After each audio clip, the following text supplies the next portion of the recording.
ایک دفعہ کا ذکر ہے کہ ایک گھنا جنگل تھا جو دنیا کی سب سے خوبصورت اور پراسرار جگہوں میں سے ایک تھا۔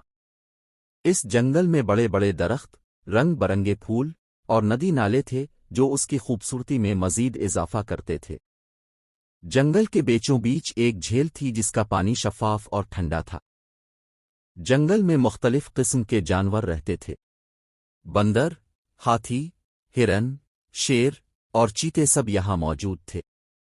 ان سب کے درمیان دوستی اور بھائی چارے کا رشتہ تھا۔ سب جانور ایک دوسرے کے ساتھ محبت اور احترام سے پیش آتے تھے۔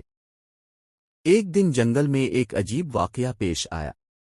جھیل کے کنارے ایک ننھی سی چڑیا نظر آئی جو بہت پریشان اور خوفزدہ تھی۔ اس کا پر ٹوٹ گیا تھا اور وہ اڑ نہیں سکتی تھی۔ جنگل کے سب جانور اس کے ارد گرد جمع ہو گئے اور اس کی مدد کرنے کی کوشش کرنے لگے۔ بندر نے اپنے ہاتھوں سے چڑیا کو اٹھایا اور ہاتھی کے پاس لے آیا۔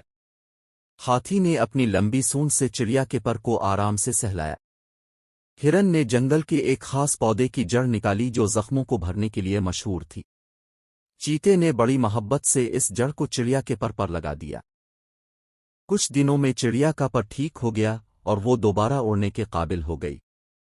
اس نے خوشی کے مارے چہچہا کر سب کا شکریہ ادا کیا اور آسمان میں بلند ہو گئی۔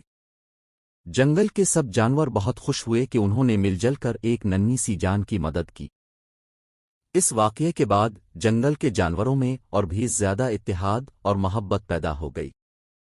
سب نے مل کر یہ فیصلہ کیا کہ وہ ہمیشہ ایک دوسرے کی مدد کریں گے اور اپنے جنگل کو ایک پرسکون اور خوشحال جگہ بنائیں گے۔